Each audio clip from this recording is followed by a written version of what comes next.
And welcome back, everyone. Welcome back to another week, another edition of ESL Open Cup Americas, papi. Americas.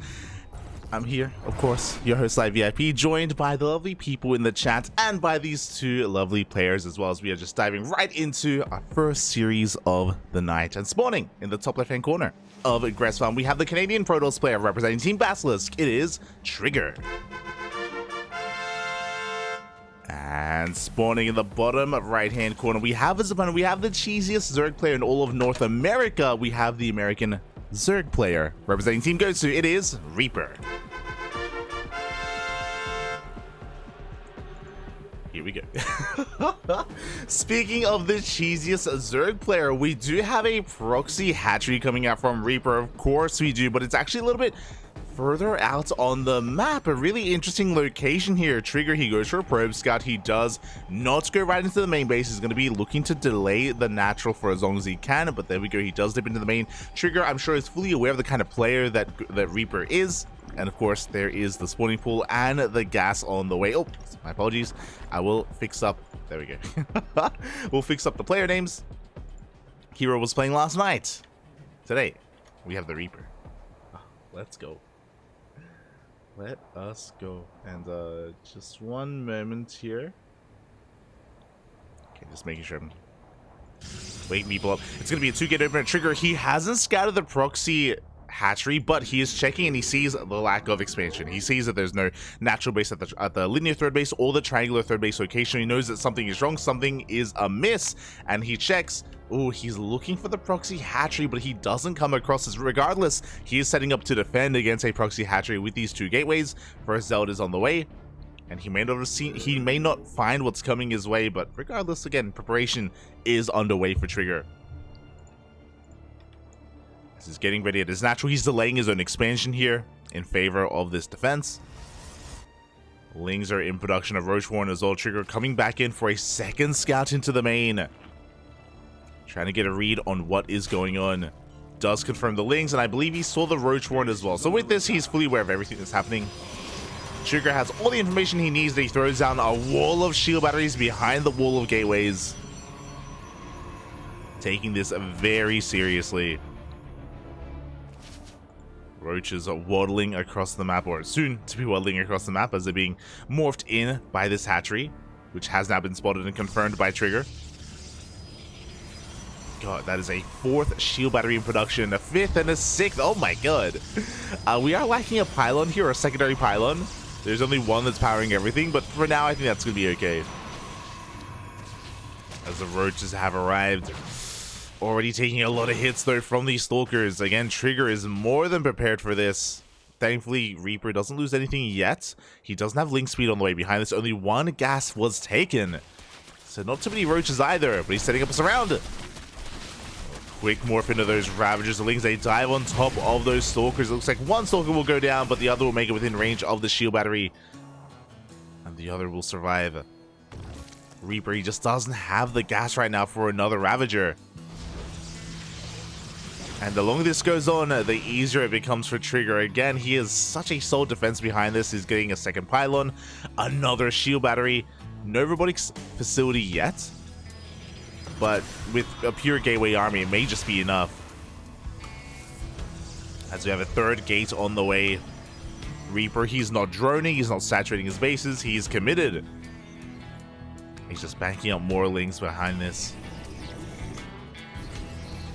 Is there a world? Can Reaper pull this off? So, really the only way for Reaper to win this game is if he does lure Trigger out into the open and then gets us around with those Lings, then he biles the army, of course, with these Ravagers.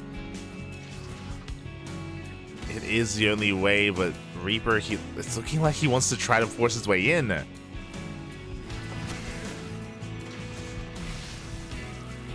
Bile does force the army out for a moment, and we're going to commit. There is no overcharge behind this. Biles will connect, but alas, there's just too many shield batteries supporting this army. Trigger, like, he's not going to be broken, not defensively. Reaper, he's going to try it. But alas, he is being forced back.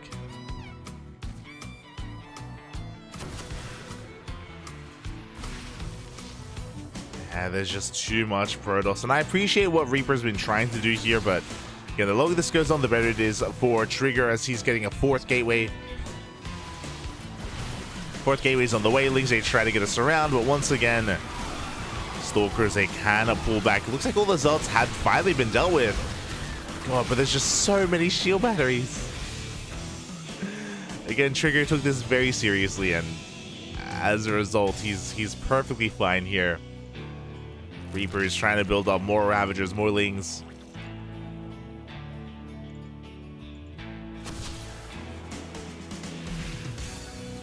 He's trying to make this work. Oh, and the nail of the coffin is going to be this Stargate. Stargate is on the way. That's going to be for Void Rays or even Oracles.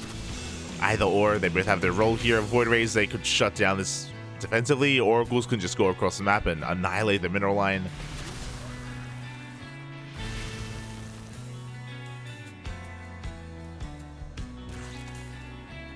Now again, there is a world where if Trigger chases this, if he's being pulled out onto the map, then maybe Reaper can get a full surround, bile the army, and then win from there. But the stars need to align for Reaper.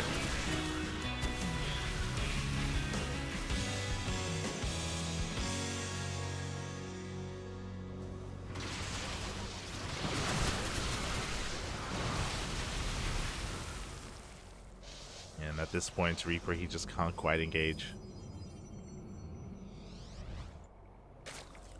There it is, Void Ray in production, and I think once the Void Ray shows up, that's either going to force the all-in out of Reaper, or it's going to force him to tap out. Like, he has nothing that shoots up. He has Biles, but it's a very difficult thing to do, to bile down a Void Ray. There we go, the Void Ray has arrived. We have to commit. We have to try to go for the surround. Some of these Biles will be connecting with the Stalkers. Decent trade, but we need more than decent. The Lings go down, the Ravagers are being focused on as well. Trigger will hold, and Trigger will take game number 1. GG. GG, well played. Reaper, of course, fighting hard, but alas, wasn't quite able to pull it off. I appreciate that he was able to keep it hidden for so long. I appreciate that he, again, he did a good job at just hiding his builds, but Reaper has a reputation. That's the downside. Reaper does have a reputation, and Trigger took it very seriously. He was able to shut it down.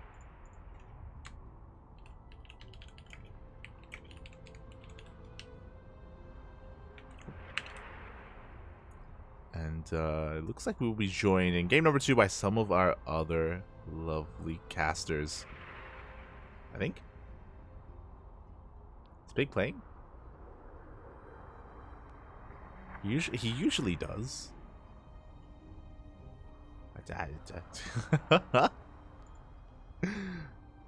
Just trying to double check.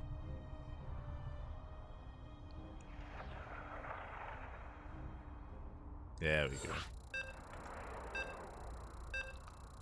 Just letting him know that we're in game number 2, which will be taking place on Royal Blood.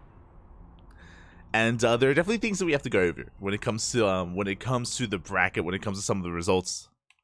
There is plenty to look at. But we'll do so after this series. We'll get there. We'll get there. And spawning in the top right-hand corner of Royal Blood, we have the Canadian Protoss player representing Team Basilisk, leading the series 1-0. It is Trigger. And spawning in the bottom left, in the bottom left hand corner, we have his opponents. We have a player going for a 13-12 question mark, representing Team Gosu. It is Reaper. And yep, it's a 13-12 in a ZVP, might I add. Okay, you have my attention, Papi. So, for those wondering, the way that this works is you can get really fast link speed. This can lead into a Bane bust just because you have really fast gas being taken here by Reaper. This is very all-in by the Zerg player. The other thing you could do if you opt not to go for the Bane bust is you can go for a Roach Rush as well. Either or are available here for Reaper. We'll see which variation he goes for, but this shouldn't be leading into a macro game. I'd be surprised if we even expand behind this, typically done off of one hatchery. And there we go. 6 Lings are in production. We're about to have enough gas for Ling speed, which we are going to be working towards. We do not pull out of gas, so this is not going to be just a Ling flood. We are continuing to mine gas, so this should be for a Bane bust. Oh, my apologies, as we're getting a pause. And no, never mind. This is going to be for a Roach Rush indeed. As I mentioned before, as we are spiking a little bit. As I mentioned before, it's the trigger. So cheeky. But as we mentioned before, it was either a Bane Bust or a Roach Rush, and it is going to be that Roach Rush in the end. There is a Probe Scout coming out. The goal here initially for Reaper is going to be to deny this Scout. It is going to be to kill this Probe before it gets confirmation of what kind of follow-up it's going to be. As we are lagging a little bit. And hopefully this does clear up. If Reaper...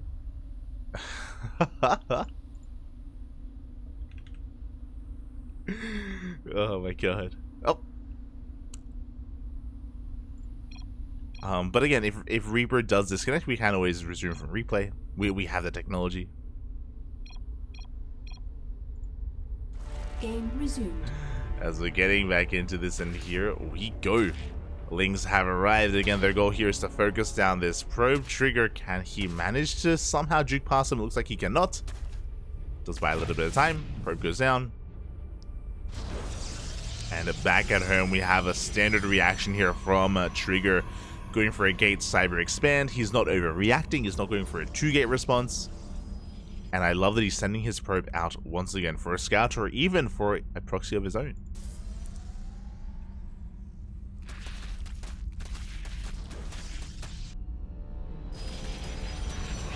Yeah, the probe scout is going to be coming in, is going to be getting confirmation of the roaches that are on the way. The Lings are doing what they can to get us around. That should not have happened. This Zealot is going to go down. A good pickoff already here for Reaper. At the same time, though, the roaches, as they pop, the probe is in position. And the probe will confirm what exactly is going on. Or will it? Up. He does. He does barely see the roaches as they come out. Back at home, Stargate. We cancel the Nexus as well. Trigger fully aware that he's being all-in. And he is preparing 2 shield batteries, 3 shield, 4 shield. All the shield batteries are on the way here for Trigger. Got the Artosis pylon as well. Stargate for the Void Rays. And Reaper is on a timer. There is no transition. There's no droning from here. There's no expansion. There's no natural. You have to break the Protoss here and now. Ravagers have been spotted. The army behind the wall. And the first Oracle is in production. Oof. Reaper's supply block. No! That's a brutal supply block as well. Ay. Reaper's got so many resources banked up, he can't spend it. You see Reaper trying to break this position. It looks like the BioZ will barely not connect. And Trigger is holding. The Oracle going ham, focusing down the Ravagers as well.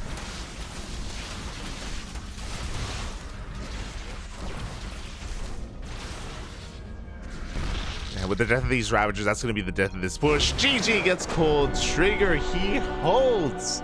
He does what Special could not. And Trigger will take the series 2-0. GG.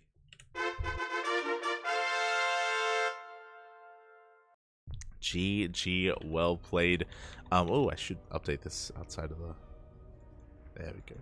GG, well played. Congratulations to Trigger as he does advance on here. He 2-0s his opponent. He advanced on into the next round.